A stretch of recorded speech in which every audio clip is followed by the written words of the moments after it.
एक यूनिवर्स, फिर दूसरा यूनिवर्स और फिर इन्फिनाइट यूनिवर्स। मार्वल की दुनिया अब सिर्फ एवेंजर्स, हीरोज और विलन्स की कहानी नहीं रही, अब पूरी रियलिटी ही टूटने वाली है। एक तरफ है लोकी और टाइम वेरिएंट अथॉरिटी, और दूसरी तरफ स्पाइडरमैन के सामने खुल रहे हैं अल्टरनेट यूनिवर्स। और कहीं न कहीं एक ऐसा विलन तैयार हो रहा है जो सिर्फ एक यूनिवर्स को नहीं बल्कि मल्टीवर्स को कंट्रोल करना चाहता है। लेकिन सबसे बड़ा सवाल ये है, मल्टीवर्स की शुरुआत हुई कहाँ से और कैंग का इस पूरी कहानी में क्या रोल है? इनकर्जन और सीक्रेट वॉर्स तक एमसीयू कैसे पहुंच रहा है? और अवेंजर्स के लिए आने वाला सबसे बड़ा बैटल किस चीज के खिलाफ होने वाला है? आज की इस वीडियो में हम एमसीयू की पूरी मल्टीवर्सल सागा को शुरुआत से अंत तक बिल्कुल सिंपल टाइमलाइन में समझेंगे। कौन सी इवेंट के बाद क्या हुआ, कौन से कैरेक्टर इंपॉर्टेंट है और मार्वल इस पूरी कहानी को लेकर कहां जा रहा है। वीडियो थोड़ा सा लंबा हो सकता है, इसलिए एंड तक जरूर देखना। चलिए शुरू करते हैं। तो टाइमलाइन को रिवाइंड करते हैं, क्योंकि मल्टीवर्स की ये कहानी शुरू होती है वांडा से। वांडा ने अवेंजर्स इन्फिनिटी वॉर में अपने सबसे बड़े प्यार को खो दिया था, जिसे थैनोस ने अपने हाथों से उसके सामने मारा था। और जब दुख इंसान को तोड़ता है तो कभी कभी वो इंसान रियलिटी ही तोड़ देता है। वांडा इतनी टूटी हुई थी कि उसने बिना जाने अपनी पावर से न्यू जर्सी के एक छोटे से टाउन वेस्ट व्यू को कैच कर दिया। अंदर उसने एक नई दुनिया बनाई जो साल दर साल सिटकॉम स्टाइल बदलती रहती है, जहाँ उसके साथ विजन और उसके दो बच्चे बिली और टॉमी, जिन्हें उसने अपनी पावर से क्रिएट किया है। इसके पीछे वांडा का गोल बिल्कुल सिंपल और ऑनेस्ट था, अपना खोया हुआ परिवार वापस पाना, चाहे वो झूठ पर ही क्यों न बनाया गया हो। ये सिटकॉम एक माँ के गिरफ्त का मेटाफोर है। सब बढ़िया चल रहा था और फिर एंट्री होती है अगाथा हार्कनेस की, जो शुरू में एग्नेस नाम की प्यारी पड़ोसन लगती है, लेकिन असल में ये सदियों पुरानी विच है जो वांडा की पावर्स चुराना चाहती है। वही थी जिसने वेस्ट व्यू के लोगों को कैच करके रखा और उनकी तकलीफों को छुपाया। और फिर एक दिन वांडा को पता चलता है कि उसकी पावर्स किसी नॉर्मल विच की नहीं बल्कि स्कारलेट विच की है, जो प्रोफेसी के मुताबिक दुनिया को बना और तबाह कर सकती है। और इसके बाद अगाथा और वांडा के बीच इस पावर के लिए बैटल होती है, जिसमें वांडा जीत जाती है। अगाथा को हराने के बाद वांडा को रियलाइज होता है कि वेस्ट व्यू के लोग उसकी वजह से परेशान हैं, जिसकी वजह से वो अपना सब कुछ छोड़ देती है। विजन चला जाता है, बच्चे मिट जाते हैं, घर खत्म हो जाता है। वो अपनी खुशी सैक्रिफाइस कर देती है ताकि इनोसेंट लोगों को आजादी मिल सके। और फिर हमें वांडा अकेले कैबिन में डार्क होल्ड पढ़ते हुए दिखती है, एक फॉरबिडन किताब जो आगे चल के वांडा को पूरी तरह से स्कारलेट विच में बदल देंगी। और वहीं दूसरी तरफ अमेरिका स्टीव रॉजर्स के रिटायरमेंट के बाद एक नए कैप्टन अमेरिका की तलाश में होता है। सैम विल्सन के पास कैप्टन अमेरिका की शील्ड थी, लेकिन उसने वो शील्ड गवर्नमेंट को वापस कर दी, क्योंकि उसे लगता है कि वो एक ब्लैक मैन है और एक ब्लैक मैन कभी अमेरिका का सिंबल नहीं बन सकता। सैम और बकी इस नई दुनिया में अपनी जगह ढूंढ रहे हैं। और वही एक इविल ऑर्गेनाइजेशन फ्लैग स्मैशर, जिनकी लीडर कार्ली मॉर्गनथाउ है। ये ग्रुप मानता है कि जब आधी दुनिया 5 साल के लिए गायब हो गई थी, तब दुनिया ज्यादा इक्वल बन गई थी। बॉर्डर्स खत्म हो गए थे, रिसोर्सेज शेयर हो रहे थे। कार्ली फाइट करती है उस इक्वालिटी को बचाने के लिए, लेकिन उसका तरीका वायलेट हो जाता है। और वहीं अमेरिका को एक नया कैप्टन अमेरिका मिल जाता है, जिसका नाम जॉन वॉकर है, जिसे गवर्नमेंट नया कैप्टन अमेरिका बनाती है। लेकिन वो ज्यादा दिनों तक कैप्टन अमेरिका नहीं बना रहता, क्योंकि गुस्से में आकर वो एक फ्लैग स्मैशर को पब्लिक में ही मार देता है। शील्ड खून से रंग जाती है, जो कि एक असल कैप्टन अमेरिका कभी नहीं करता। सैम रियलाइज करता है कि भागना कोई ऑप्शन नहीं है। वो खुद शील्ड उठाता है, अपने ब्लैक होने को छुपाता नहीं है, बल्कि उसे अपनी स्ट्रेंथ बनाता है। वो ईशा बार्डली, एक भुला दिए गए सुपर सोल्जर से मिलता है और डिसाइड करता है कि वो कैप्टन अमेरिका बनकर सिस्टम को अंदर से बदलेगा। और शो के एंड में वो एक नया, ज्यादा जिम्मेदार और इमोशनली ऑनेस्ट कैप्टन अमेरिका बनता है। और अब आते हैं उस शो पर जिसमें हमें पहली बार मल्टीवर्स के बारे में ओपनली बताया गया। 2012 में लोकी अवेंजर्स का टाइम ट्रैवल हाइस्ट से टेसरैक्ट को लेकर भाग जाता है। इस छोटी सी गलती से टीवीए टाइम वेरिएंट अथॉरिटी उसे पकड़ लेती है। टीवीए का काम है स्केयर टाइमलाइन को प्रोटेक्ट करना। टीवीए लोकी को एक मिशन देती है, जहां उसे एक वेरिएंट को पकड़ना होता है जो कि मल्टीवर्स के लिए खतरा बन रहा था। इस सफर में लोकी को अपनी एक वेरिएंट मिलती है, सिल्वी, जो कि उसी की तरह है लेकिन ज्यादा गुस्से वाली, ज्यादा अकेली, जो बचपन से टीवीए से भाग रही है। और ये वही वेरिएंट होती है। दोनों मिलकर दुश्मनी से दोस्ती तक और दोस्ती से प्यार तक का सफर तय करते हैं। अपनी जर्नी के एंड में वो ही हू रिमेन्स, एक जीनियस इंसान जिसने मल्टीवर्स की एक भयानक वॉर जीती और उसके बाद उसे कंट्रोल किया, ताकि कोई दूसरा उसका इविल वेरिएंट फिर से ये वॉर शुरू ना कर दे और दोबारा दुनिया बर्बाद ना कर सके। उसका टीवीए एक सेफ्टी केज है जो आजादी छीन कर भी स्टेबिलिटी देता है। ही हू रिमेन्स लोकी और सिल्वी को एक चॉइस देता है, उसे कंट्रोल करो या उसे मारकर मल्टीवर्स को आजाद करो। ये पता होने के बावजूद कि उसका इविल वेरिएंट वापस आ सकता है, सिल्वी रेवेंज को चुनकर उसे मार देती है। इससे स्केयर टाइमलाइन ब्रांच हो जाती है और लोकी को अपनी सिल्वी से दूर कर दिया जाता है। लोकी अपनी ही टीवीए में अकेला रह जाता है, जहाँ कोई उसे पहचानता नहीं। अब टाइम में जरा पीछे चलते हैं ब्लैक विडो नताशा रोमानोफ की कहानी पर।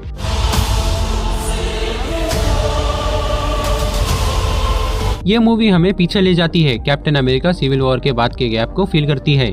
जब टोनी और कैप्टन की फाइट के बाद गवर्नमेंट नताशा को ढूंढ रही थी। नताशा उनसे छुपकर रशिया चल जाती है, जहाँ वो अपनी फेक फैमिली से मिलती है, जहां रेड गार्डियन मेलिना और बहन जैसी येलेना बेलोवा से दोबारा मिलती है, जिनके साथ बचपन में उसने एक अंडरकवर मिशन के तहत कुछ साल बिताए थे। और इन सब के साथ मिलकर वो रेड रूम को रोकने के लिए चली जाती है। ये एक फैसिलिटी है जहां छोटी लड़कियों को चुराकर माइंड कंट्रोल्ड असैसिन बनाया जाता है। नताशा और येलेना अपने फादर रेड गार्डियन और मदर मेलिना के साथ मिलकर रेड रूम को तबाह कर देते हैं। और इसके बाद क्या हुआ हम सबको अच्छे से पता है। नताशा एंड गेम में इन्फिनिटी स्टोन के लिए खुद को सैक्रिफाइस कर देती है और यही ब्लैक विडो की कहानी एमसीयू में खत्म हो जाती है। और इसके बाद हमें येलेना दिखती है, जहां वैलेंटिना उसे बताती है कि नताशा की मौत का जिम्मेदार कोई और नहीं बल्कि क्लिंट है। और इसके बाद अब चलिए द वॉचर की नजर से दुनिया को देखते हैं। द वॉचर एक कॉस्मिक बीइंग जो सिर्फ देखता है, कभी इंटरफेयर नहीं करता, जहां हमें अलग अलग यूनिवर्स दिखते हैं, जहां चॉइसेस बदलती रहती है। जैसे कि अगर पेगी कार्टर सुपर सोल्जर बनती, अगर टिचाला स्टार लॉर्ड होता, अगर डॉक्टर स्ट्रेंज अपनी क्रिस्टीन को बचाने के लिए पूरी मल्टीवर्स तबाह कर देता। सीजन के एंड में सारे चैंपियन वेरिएंट मिलकर इन्फिनिटी अल्ट्रॉन को हराते हैं, जिसने अपनी यूनिवर्स के सारे एवेंजर्स को खत्म कर दिया और पूरी मल्टीवर्स के लिए एक बड़ा खतरा बन गया। ये सब कंफर्म करता है कि मल्टीवर्स लिटरली इनफाइनाइट है और यहाँ हर एक चॉइस, हर नेक्सस इवेंट अपनी खुद की रियलिटी बनाता है, जो आगे TVA, कैंग और डॉक्टर स्ट्रेंज की कहानी का फाउंडेशन है। और अब यहाँ से चलते हैं एक एशियन हीरो की कहानी की तरफ। शाओंग जुंग अपनी दोस्त केटी के साथ वैलेट पार्किंग करता है। असल में ये शैंग-ची है, ज़ू वेन्यू का बेटा, जिसे बचपन से असैसिन बनाया गया था। वो अपने बाप से भागकर एक नई जिंदगी जीने की कोशिश कर रहा है। और दूसरी तरफ वेन्यू अपनी मरी हुई बीवी यिंग ली की आवाज सुनता है एक छुपे हुए गांव टालू से, और बिलीव करता है कि वो जिंदा है किसी दरवाजे के पीछे। उसका प्यार इतना गहरा है कि वो अपने दोनों बच्चों शैंग-ची और शैलिंग को मजबूर करता है कि उसके साथ चले। शैंग-ची और उसकी बहन अपने बाप से बचकर उस गाँव में पहले पहुँच जाते हैं और उन्हें पता चलता है कि वो आवाज उनकी माँ की नहीं बल्कि उस दरवाजे के पीछे छुपे एक असली ड्रैगन की और उसकी सोल ईटिंग आर्मी की होती है, जो वेन्यू की 10 रिंग्स की मदद से आजाद होना चाहता है। और आखिर में ड्रैगन, वेन्यू और शैंग-ची का बैटल होता है, जिसमें वेन्यू अपनी जान दे देता है अपने बच्चों को बचाने के लिए, और आखिर में रियलाइज करता है कि उसका प्यार ही उसका सबसे बड़ा दुश्मन है। जिसके बाद वो ड्रैगन को हराकर 10 रिंग का नया लीडर बन जाता है। यहाँ जहाँ शैंग-ची अपनी पहली लड़ाई जीत चुका था, वहीं दुनिया में कुछ बड़ा हो रहा था। इस मूवी का स्कोप सबसे बड़ा था, लिटरली 7000 साल का। इटर्नल्स सेलेस्टियल आर्सेम के बनाए हुए इमॉर्टल बीइंग्स, जिनमें सर्सी, इकरिस, थेना, फैटोस और ड्रूइंग शामिल है। ये सब अर्थ पर डेविएंट से लोगों को प्रोटेक्ट करते आए हैं, इंसानी हिस्ट्री के हर बड़े मोमेंट में छुपकर मदद करते हुए। लेकिन उनका पूरा पर्पस हमेशा से एक ही है, अर्थ पर इतनी पॉपुलेशन बढ़ाना जिससे एक नया सेलेस्टियल तैमुत प्लैनेट के अंदर से इमर्ज हो सके, जिससे पूरी अर्थ और उसमें रहने वाले लोग खत्म हो जाएंगे। हर बार जब एक सेलेस्टियल जन्म लेता है तब एक नया प्लैनेट डिस्ट्रॉय होता है। ये सब एक नेचुरल कॉस्मिक साइकिल है, जो आरसीएम के लिए जेनोसाइड नहीं है। पर इकरिस, जो टीम का सबसे लॉयल, सबसे पावरफुल सोल्जर है, वो अपने मिशन के लिए अपने प्यार सर्सी को धोखा देता है, अपने साथियों की मौत को रोकने की कोशिश भी करता है, क्योंकि वो आरसीएम के प्लान में बिलीव रखता है। बाकी इटर्नल्स डिसाइड करते हैं कि ह्यूमैनिटी को बचाने के लिए तैमुत के इमरजेंस को रोकना चाहिए, और फिर वो सब अपने क्रिएटर के अगेंस्ट खड़े हो जाते हैं। इकरिस अपने दिल तोड़ देता है, उसे ड्यूटी और प्यार में से किसी एक को चूज करना पड़ता है, जिसके बाद वो खुद को सूरज में मर्ज कर लेता है। ना हीरो ना विलन, सिर्फ एक टूटा हुआ इंसान। और इसके बाद चलते हैं एक ग्राउंडेड हीरो की कहानी की तरफ। क्रिसमस का टाइम, क्लिंट बार्टन अपनी फैमिली के साथ न्यूयॉर्क में है, जब उसका पास्ट रोनिन का मास्क, जिसे उसने ब्लिप के 5 सालों में खून खराबा करते हुए पहना था, लौट आता है, जिसके दौरान उसकी मुलाकात एक फैन गर्ल केट बिशॉप से होती है, जो एक यंग आर्चर थी और क्लिंट की एक बड़ी फैन भी। वो गलती से रोनिन का कॉस्ट्यूम पहन लेती है और माफियाओं की नज़र में आ जाती है। एलेनोर बिशॉप, जो केट की माँ है, और जैक डिक्यूंसन, जो किंगपिन के लिए काम कर रहे हैं, जो शहर के माफिया को सीक्रेटली कंट्रोल कर रहे हैं। और वहीं येलेना क्लिंट को मारने के लिए आती है, क्योंकि वो नताशा की मौत का जिम्मेदार क्लिंट को समझती है। इन सब के बाद क्लिंट और केट मिलकर किंगपिन को हराते हैं और येलेना को सच्चाई पता चलती है। क्लिंट जिम्मेदार नहीं था, बल्कि वैलेंटिना ने उसे झूठ बताया था अपने फायदे के लिए। इसके बाद क्लिंट डिसाइड करता है कि वो रिटायर हो जाएगा और केट ऑफिशियली नई हॉकाई लेगेसी कंटिन्यू करती है। अब स्पाइडरमैन की आइडेंटिटी पूरी दुनिया के सामने रिवील हो चुकी है, जिसकी वजह से पीटर और उसके फ्रेंड्स की जिंदगी बर्बाद होने लगती है। पीटर डॉक्टर स्ट्रेंज की हेल्प मांगता है ताकि सब लोग भूल जाए कि वो स्पाइडरमैन है, लेकिन स्पेल गलत हो जाता है और डिफरेंट यूनिवर्स के villain green goblin, doctor octopus, Electro, Sandman और लिजर्ड एमसीयू में आ जाते हैं। पीटर उन्हें मारने की बजाय उन्हें क्योर करके उनकी यूनिवर्स में भेजना चाहता है, लेकिन ग्रीन गॉब्लिन की वजह से आंट मे की डेथ हो जाती है। तब मल्टीवर्स से टोबी और एंड्रयू के स्पाइडरमैन भी आ जाते हैं। तीनों स्पाइडरमैन मिलकर विलन्स को हराते हैं, लेकिन मल्टीवर्स को बचाने के लिए पीटर को सबसे बड़ा सैक्रिफाइस करना पड़ता है। पूरी दुनिया पीटर पार्कर को भूल जाती है, एमजे और नेड भी उसे भूल जाते हैं और पीटर अकेला रह जाता है, लेकिन अब वो ट्रू स्पाइडरमैन बन चुका होता है। स्टीवन ग्रांट लंदन के एक म्यूजियम गिफ्ट शॉप वर्कर को ब्लैकआउट्स आने लगते हैं, जिनके बाद उसे पता चलता है कि उसके अंदर एक दूसरी पर्सनालिटी है, मार्क स्पेक्टर, एक मेरेनरी जो इजिप्शियन मून गॉड खोंशू का अवतार मून नाइट बन चुका है, एक दूसरे से अनजान जब तक जरूरत ना पड़े। मार्क का स्टीवन ग्रांट होना कोई गलती नहीं थी, ये मार्क का आइडेंटिटी डिसऑर्डर था जो उसने बचपन के ट्रॉमा से बनाया था अपनी माँ के हाथों अब्यूज बच्चे के लिए। स्टीवन उसका प्रोटेक्टर पर्सनालिटी है और शो के एंड में एक थर्ड पर्सनालिटी जैक लॉकली, जिसे हमने पूरी शो में नहीं देखा था, जो असल में सबसे ज्यादा डेंजरस और कंट्रोल्ड है। ये कंफर्म करता है कि ये तीनों पर्सनालिटी मिलकर एक इंसान को कंप्लीट बनाते हैं। अब चलते हैं एक ऐसी लड़की की कहानी की तरफ जो कैप्टन मार्वल की सबसे बड़ी फैन है। कमाला खान एक Pakistani American teenager Jersey city में कैप्टन मार्वल की सबसे बड़ी फैन है।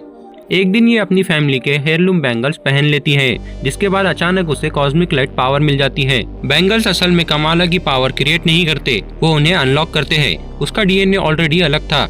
ये मार्वल का पहला और क्लियर इशारा था कि कमाला और उसके जैसे कुछ और लोग एक्समैन के वर्ल्ड के म्यूटेंट्स हैं, जो अभी तक एमसीयू में ऑफिशियली इंट्रोड्यूस नहीं हुए थे। शो के एंड में कमाला अपने परिवार और दोस्तों के साथ मिलकर क्लिंट डस्टिन को रोकती है, जो कमाला की पावर्स को चुराना चाहता है, और इसके बाद अपनी पावर्स को एक्सेप्ट करती है और मिस मार्वल बनकर अपनी जर्सी सिटी को प्रोटेक्ट करती है।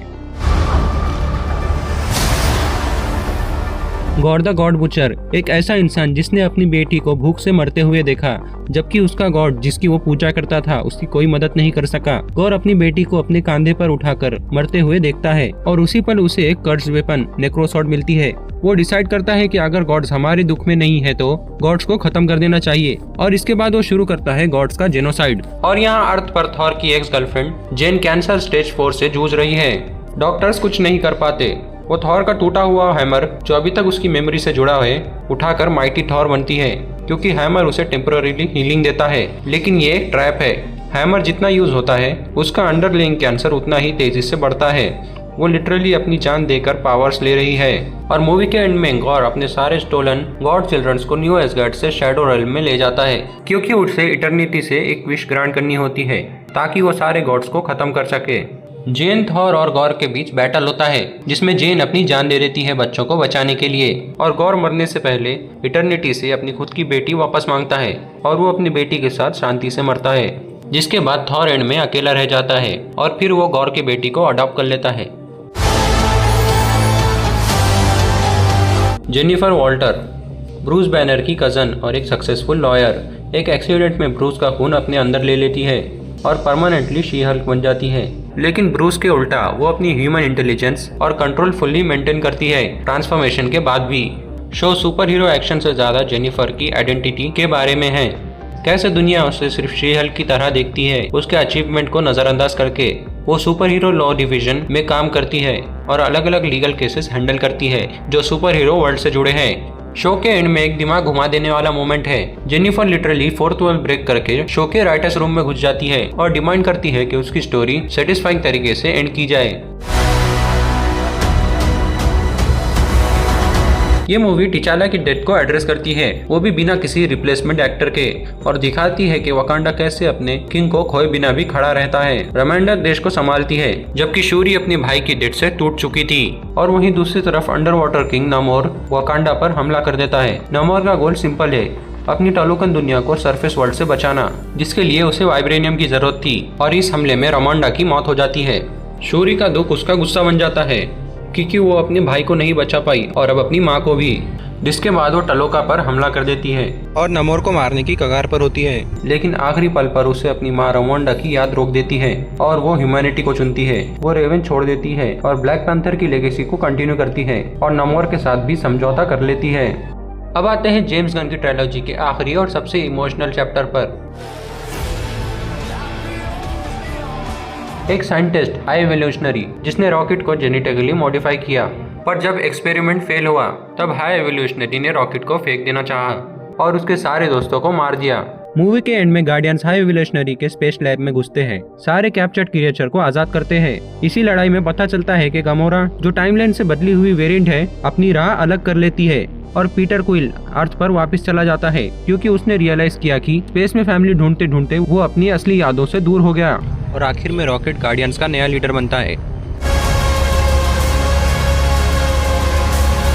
अमेरिका चार्वेज एक टीनेजर जो बिना कंट्रोल के मल्टीवर्स में जंप कर रही थी, वो भी खुद बिना जाने डॉक्टर स्ट्रेंज के पास मदद के लिए आती है क्योंकि कोई उसे मारने की कोशिश कर रहा था। वो कोई नया विलन नहीं, वो थी वांडा मैक्सिमोस जो डार्क होल्ड पूरी तरह से पड़ चुकी थी और अब पूरी तरह से स्कारलेट विच बन चुकी है। वांडा का गोल वांडा विजन जैसा ही है लेकिन अब ज्यादा खतरनाक लेवल पे। उसने ड्रीम वॉकिंग के थ्रू देखा एक दूसरी रियलिटी में उसके बच्चे बिली और टॉमी जिंदा है। वो अमेरिका की पावर चाहती है किसी भी यूनिवर्स में जंप करने के लिए, उन बच्चों तक पहुँचने के लिए, चाहे उसे कितने भी वेरिएंट को मारना पड़े। डॉक्टर स्ट्रेंज उसे रोकता है लेकिन वांडा के हाथों इल्यूमिनाटी एक दूसरे यूनिवर्स का सुपर हीरो ग्रुप जिसमें कैप्टन कार्टर, मिस्टर फैंटास्टिक और प्रोफेसर एक्स शामिल थे मारे जाते हैं। आखिर में जब वांडा एक दूसरे यूनिवर्स में खुद की वेरिएंट को कंट्रोल कर अपने बच्चों तक पहुंचती है, वो देखती है कि वो बच्चे उसे पहचानते नहीं, अपनी माँ नहीं मानते क्योंकि वो उनकी असली माँ नहीं है। वो रियलाइज करती है कि वो एक मॉन्स्टर बन चुकी है। वो अपनी खुद की पावर से डार्क होल्ड की हर कॉपी हर डायमेंशन में जलाकर को खत्म कर लेती है। वांडा को रोकने के बाद जब डॉक्टर स्ट्रेंज कैजुअली वॉक कर रहा था तब अचानक उसके सर पर थर्ड आई आ जाती है और एक मिस्टीरियस वुमन उससे आकर कहती है कि अब इनकर्जन्स शुरू हो चुके हैं।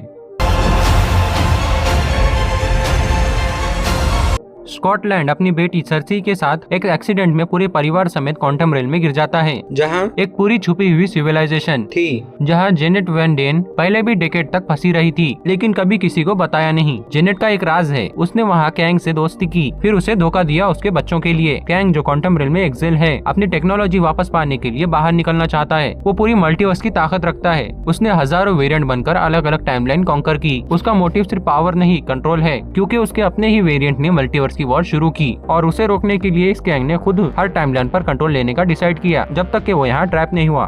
मूवी के एंड में स्कॉट, हॉब, जेनेट, हैंक और सर्सी मिलकर कैंग को हराते हैं, उसकी पावर से उसे दूर कर देते हैं। लेकिन क्रेडिट्स में हम देखते हैं टीवीए के कॉरिडोर में अनगिनत कैंग वेरिएंट्स इकट्ठा हो रहे हैं। ये पहला क्लियर साइन था कि मल्टीवर्स अब सिर्फ एडवेंचर नहीं एक वॉर बन चुका है। और अब फिर से आते हैं लोकी की कहानी पर। लोकी अब टीवीए में वापस आकर अपनी टाइमलाइन ब्रांचेस वाली प्रॉब्लम को ठीक करने की कोशिश कर रहा था। पूरे सीजन में वो टाइम स्लिप करता रहता है, अटक जाता है, बिखर जाता है, फिजिकली अपने आप को मल्टीपल टाइमलाइन में बिखरते हुए महसूस करता है। और इसी के साथ यहाँ प्रॉब्लम टीवीए का खुद टेम्परल लूम है जो ब्रांच टाइमलाइन के साथ डिस्ट्रॉय होने वाला है, जिससे सब टाइमलाइन एक साथ खत्म हो सकती है।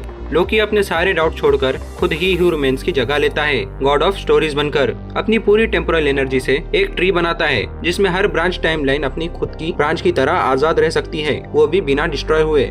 वो अकेला बन जाता है, अपनी सिल्वी से दूर, अपने दोस्तों से दूर, लेकिन हर टाइमलाइन हर यूनिवर्स को अपनी ब्रांच की तरह पकड़ कर रखता है ताकि कोई कैंग जैसा इंसान वापस कंट्रोल ना कर सके। पूरी मल्टीवर्स की आजादी के लिए लोकी अपना फ्रीडम सैक्रिफाइस कर देता है। अगाथा हॉकिंस ने वांडा विजन के बाद अपनी पावर्स खो दी। उसने विचेस रोड के बारे में सुना, एक मिस्टिकल रास्ता जो हर विच को उसकी सबसे बड़ी चाहत तक लेके जाता है। वो अपनी पावर्स हासिल करने के लिए उस रास्ते को ढूंढती है। इस सफर में एक मिस्टिकल टीनेजर उसके साथ जुड़ता है जो असल में बिली मैक्सिमोस है, वांडा का बेटा जो वांडा विजन में एंड हुआ था। वो अपने भाई की तलाश में होता है। सीरीज के एंड में अगाथा विच रोड के ट्रायल में बिली को बचाती है अपनी जान देकर और अपने रिडेम्पशन को कंप्लीट करती है। एक विलन जो आखिर में सैक्रिफाइस करती है। बिली अपनी रियल पावर डिस्कवर करता है और अपने खोए हुए भाई को ढूंढने निकल पड़ता है।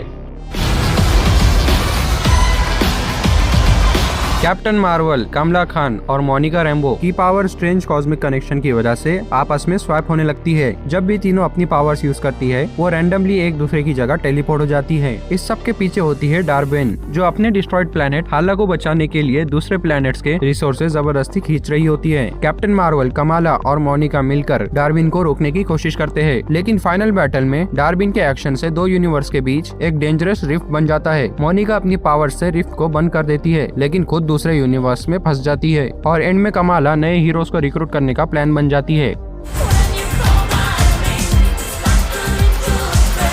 वेड विल्सन, जो अपनी अवेंजर्स वर्थी लाइफ नहीं जी पाया, TVA से मिलता है और उसे पता चलता है कि पूरी यूनिवर्स एंकर बिंग की मौत की वजह से कोलैप्स हो रही है और वो एंकर वुल्वरीन है। डेडपूल एक दूसरे यूनिवर्स से एक लूजर वुल्वरीन वेरिएंट ढूंढता है, एक ऐसा लोगन जो अपनी दुनिया बचाने में फेल हो गया, जिसके एक्समैन साथी मारे गए क्योंकि वो उनसे दूर भाग गया था। और वहीं प्रोफेसर एक्स की दुश्मन बहन, जो TVA के वॉइड में एक्सिल हुए कैरेक्टर को कंट्रोल करती है, वो वुल्वरीन की हीलिंग फैक्टर चुराकर खुद की इमॉर्टल आर्मी बनाना चाहती है। वॉइड में डेडपूल और वुल्वरीन को रिजेक्ट वेरिएंट मिलते हैं, जैसे ब्लेड, इलेक्ट्रा, X-23, जो सब मिलकर कैसेंड्रा नोवा से लड़ते हैं। क्लाइमेक्स में ये लूजर वुल्वरीन अपने सबसे बड़े रिग्रेट ठीक करता है। वो अपने साथियों के लिए लड़ता है जब पहले वो भाग गया था, अपनी खुद की कावर्डनेस को हराता है। फिल्म का असली मैसेज सिंपल है, तुम्हारे पास दूसरा चांस हो सकता है, सिर्फ तब जब तुम खुद पर बिलीव करो। Sam Wilson officially captain America बन चुका है, वो भी बिना सुपर सोल्जर सीरम के, सिर्फ अपनी स्किल और परसेप्शन के दम पर। वो नए फैल्कन जोकिन टोरेस को ट्रेन कर रहा है। और वहीं थंडरबोल्ट रॉस अब प्रेसिडेंट बन चुका है। एक आदमी जिसे हमने कभी हल्क के अगेंस्ट खड़ा देखा था, अब दुनिया का सबसे पावरफुल पोजीशन पर है और सैम से सुलह करना चाहता है, पुरानी दुश्मनी को भुलाकर। जब रॉस को इतना मैनिपुलेट किया जाता है कि वो अपना कंट्रोल खो देता है। वो एक सुपर सोल्जर सीरम एक्सपेरिमेंट जो उसने खुद पर सीक्रेटली किया था, जिसकी वजह से वो रेड हल्क में ट्रांसफॉर्म हो जाता है और फिर पूरे व्हाइट हाउस में तबाही मचा देता है। इस स्टोरी के पीछे है एक रेयर मेटल एडमेंटियम, जो एक सेलेस्टियल तैमूज जैसे इटर्नल से रिलेटेड है। ये एक आइलैंड पर मिलता है जो इंडियन ओशन में है, जो आगे फैंटास्टिक फोर और एक्समैन की स्टोरी लाइन से कनेक्ट करेगा। येलेना, बकी, रेड गार्डियन, घोस्ट और जॉन वॉकर सब वैलेंटीना के ट्रैप में डाले जाते हैं एक दूसरे को मारने के लिए, क्योंकि वो उन्हें ब्लैक ऑप्स टीम की तरह चलाती है अपनी पॉलिटिकल इमेज बचाने के लिए। इस ट्रैप में उन्हें एक इंसान मिलता है, बॉब, जिस पर वैलेंटीना ने एक्सपेरिमेंट किया था सुपर पावर्स देने के लिए। बॉब 2 रूप में बदल सकता है, सेंट्री जो एक पावरफुल सुपर हीरो है, और द वॉइड उसका सबसे अंधेरी डिप्रेशन का रूप, जो लोगों को फिजिकली शैडो में बदल सकता है। येलेना, जो खुद डिप्रेशन से जूझ चुकी है, बॉब के अंदर वही देखती है जो उसने खुद में महसूस किया था। वॉइड पूरे न्यूयॉर्क को शैडो में डुबा देता है। येलेना उसके पास जाकर उसे थाम लेती है, उसकी तकलीफों को एक्सेप्ट करती है, उसे बताती है कि वो अकेला नहीं है। ये मार्वल का पहला सुपर हीरो क्लाइमैक्स है जहाँ जीत लड़ाई से नहीं एम्पैथी से हुई, और एंड में टीम ऑफिशियली न्यू एवेंजर्स बन जाती है। एक अलग universe, retro futuristic 1960 style. Reed Richards और सू स्टॉर्म अपने पहले बच्चे की खुशी मनाते हैं। फिर जब सिल्वर सर्फर उनकी दुनिया में आती है, एक वार्निंग के साथ, एक कॉस्मिक एंटिटी जो प्लेनेट खाता है जिंदा रहने के लिए।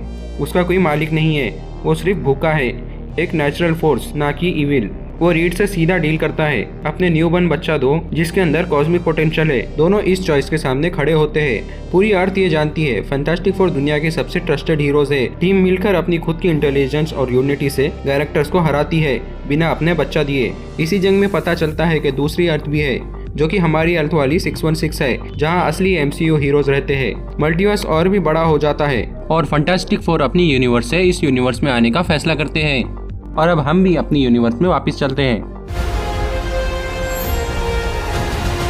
नो वे होम के एंड में पीटर पार्कर ने सबसे बड़ा सैक्रिफाइस किया था। उसने डॉक्टर स्ट्रेंज से एक स्पेल मांगी जिसने पूरी दुनिया से अपनी पहचान मिटवा दी ताकि MJ और नेट सेफ रहे। लेकिन इसका मतलब ये नहीं था कि वो भी उन्हें भूल जाएगा। ब्रांड न्यू डे में हम देखते हैं कि पीटर अकेला कॉलेज ट्राई कर रहा है, लेकिन हर जगह रिमाइंडर है उस दोस्ती का जो एग्जिस्ट नहीं करती।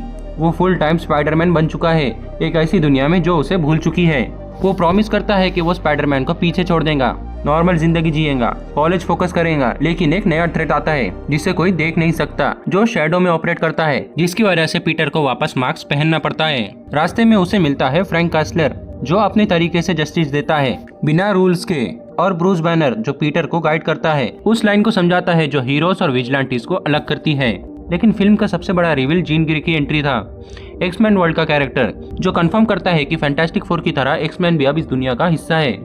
और पीटर का आर्क पूरी सागा की तरह था जो हमने वांडा विजन से देखा, कुछ खोना ताकि किसी और को बचाया जा सके। लेकिन फर्क इतना है, इस बार वो अकेला नहीं है, नए अलाइज, नया पर्पस और एक नया ब्रांड न्यू डे उसका इंतजार कर रहा है।